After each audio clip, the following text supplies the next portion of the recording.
happened is that we built these modernist institutional regulatory mechanisms of capital C culture, those are your beliefs and values, regulating the institutional powers and structures in a decent way from whatever 1600. Now there's obviously all sorts of problems, but there's a reason it exploded. And you go to America in the 1950s and it was like, okay, you know, after World War II that was scary as shit, but we're in pretty good shape. Now you can look, okay, but now something different's happening, okay? Something different is happening. Modernity, and with a postmodern critique into the digital, into the environmental crisis, is obviously wobbling enormously.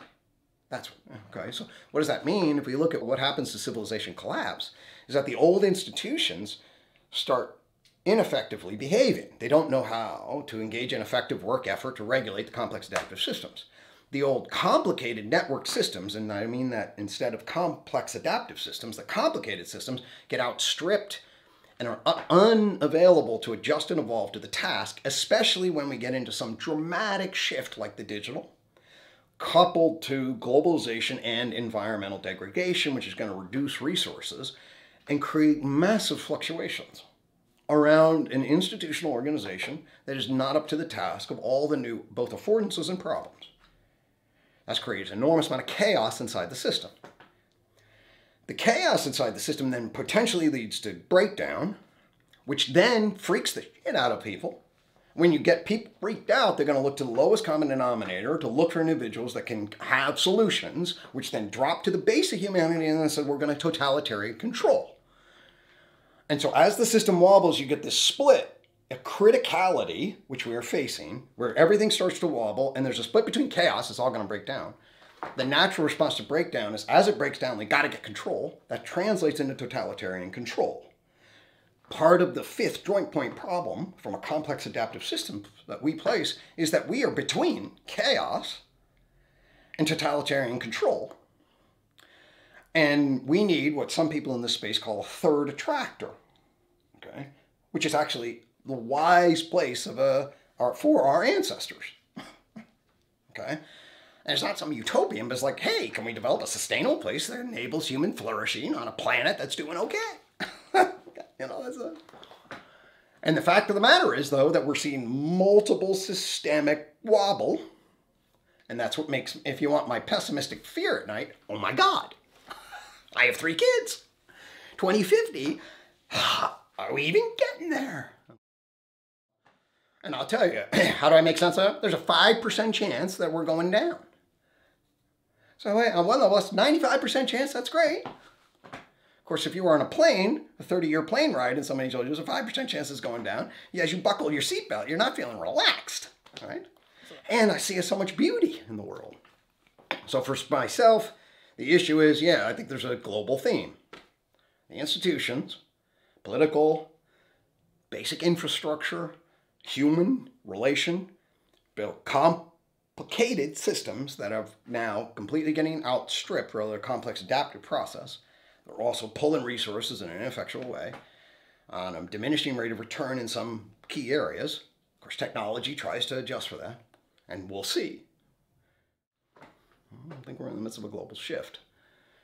And this is why something like this is so important. Actually, we need important seers, and ultimately they need to get the ear of important power brokers that actually have governmental and economic genuine influence.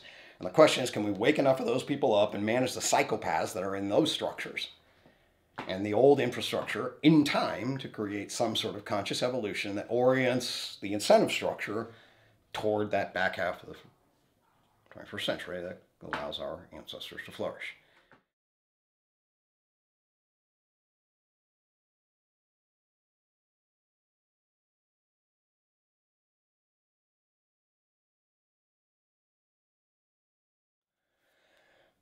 The map that I'm affording fills in a problem that we couldn't solve before.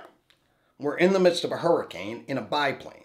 It's good to get the goddamn structure right. It's a shitty map we had. I've got a much better one. When we do that, you actually look at a whole bunch of different things. The damn reductive material mechanical view is wrong. It's just wrong. And it leads to conclusions in our human justification system that are completely like mind viruses. They're just misguided. if we collectively come together and love the planet and love one another, mattering, and I use that in a multiplicity of different terms, will change. What matters, and how matter manifests, including the living mental matter, cultural matter that we are. Okay? So what the fifth joint point fundamentally is about, from at least a UTOC perspective, the thread that I can offer, is I can say, I can tell you about humans. Okay? And I can tell you about human knowledge, science knowledge. And I can tell you about how the subject of human versus science affords us a holistic perspective that actually enables us to translate wisdom traditions into a collective whole. From there, we can then start to make an operating system that guides us towards valued states of being. That's what my proposal is, and that's what I know about. Okay? What's going to happen in the AI world? Don't know. But I can tell you this. The mechanical system, behavioral mechanical system, said, hey, what we cared about is influence. I wanted to push something out of consequence, and if the consequence, and then we could create money, and then we could create money to create reinforcement schedules. And that's true. And the entire AI world now is actually trying to track your attention system and see how that works and create algorithms to manipulate you based on influence, which is true. Turns out from a UTOC perspective, for very good reasons, we care about influence, as social influence, the capacity to influence others with accordance with our interests. But we also care about a thing called relational value.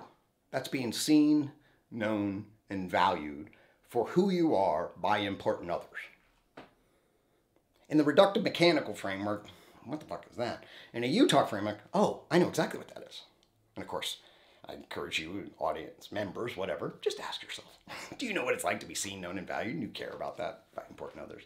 And of course, virtually everyone, a few psychopaths may be excluded, virtually everyone's like, oh my God, I know what that is. Okay? We should be building systems that afford not just mechanical, instrumental influence economically, but being seen, known, and valued. Okay? We should feed the human soul, because actually the design of the human soul is to check both influence, mechanical influence, and reference that against to being seen, known, and valued. So we need a grammar that speaks to the human heart. That's what I'm about.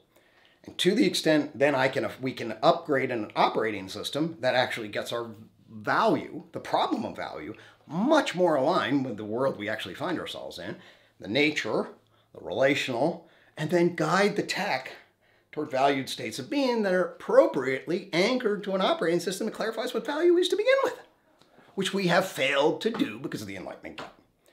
So, I don't know about all the technology, but what I can tell you is we're operating off of a crappy map flying into a hurricane.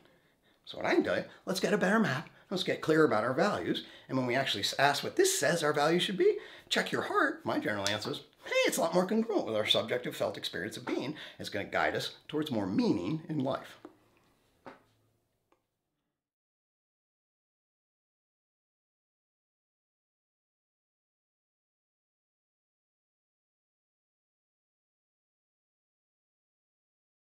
So I would argue that actually Christianity and our religious worldviews within the West got gutted, okay, because the stories that they told were then revealed to be that.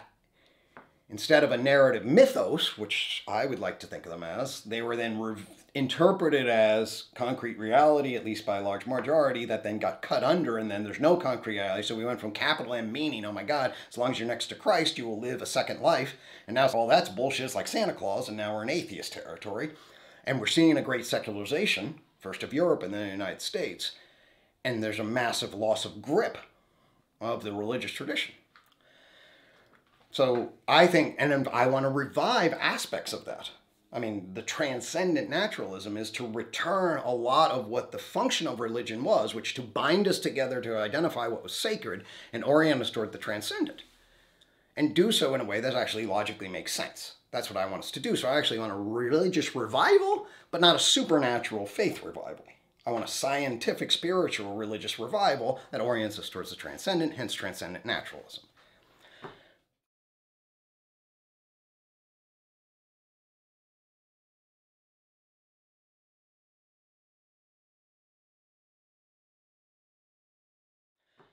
Now, politics. Okay. So, in replace of religion, at least in the United States, we now have the emergence of basically political religious fusions. So as religion died, there has now been the emergence of ideological capture. First, we'll just say from the left, that's where my home is, and the emergence of first the fascinating academic argument for a postmodern artistic and even continental philosophical, post-structural set of arguments that says, hey, in my language, all y'all's claims about truth are situated in a socio-historical context of justification and thus biased by the power structures and legitimize the power structures that be, ergo, white men, cisgendered, heterosexual white men ruled and are ruling, and the entire grammar is oriented towards them. I'm totally sympathetic to aspects of that position. Well, that thing has been chewing itself through a political ideological structure that now has actually become a totalitarian thought police, which is, oh my God, the only way we're going to achieve equity is to control the thoughts so that anybody questions whether anything that differentiates equity and a disadvantage to, say, Black Americans in the context of the United States, if you question whether or not that's a function of structural racism, and especially if you're a white guy, you're a racist. And you have to operate in every context to do anti-racist things or else you're them. Well, this is I appreciate some of the rhetoric, but oh my God, you just need 101 totalitarian thought control cult policing. That's what that is. It's a closed loop of justification that can't be challenged. As soon as it does, you get defensive and morally righteous. And now that puts in the hands of the left, extreme left, just a totalitarian righteousness that immediately knows what it is that's true and good. I'm sorry, folks. That's not the way it works. And of course, now that religiosity is now polarized in MAGA, the Trump world. And so we have two massive religious systems that are going off on each other. So for me, I'm what my friend Greg Thomas calls a radical moderate. I'm done. I actually stopped watching news, okay? Because I couldn't, even knowing about it was polluting me. It's just so obvious. I'm a clinician. I've worked in families where the dad and the mom start to hate each other, okay? And then their identities become invested in hating each other and getting the kids to align with them. I have seen that, folks. And so when you ask me, even though I'm an old left, when you ask me to side with the left, you're asking me to side with the mom and hate the dad in a system where I know that hostility and polarization is what's killing the kids. I'm not doing it. So I'm a radical moderate. I'm stepping outside and I'm asking us all to say, can't we agree that the extreme loud voices are dominating the issues in a deeply destructive, polarizing way? And we need constructive opponent processes toward valued states of being now more than ever. Ergo, at least the religiosity of our political systems is deeply problematic. So we need a reset. Can that happen? God only knows. But that's what I vote for. Can we collectively agree that the fifth joint point is not political? It just says we're in the midst of a digital globalization. That's not left or right.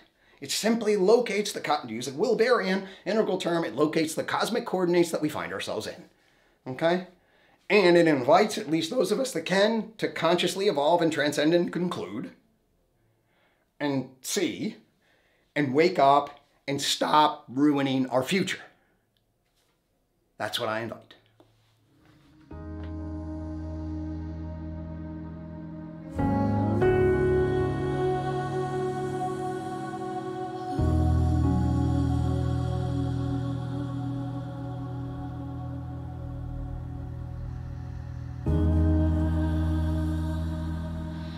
Oh,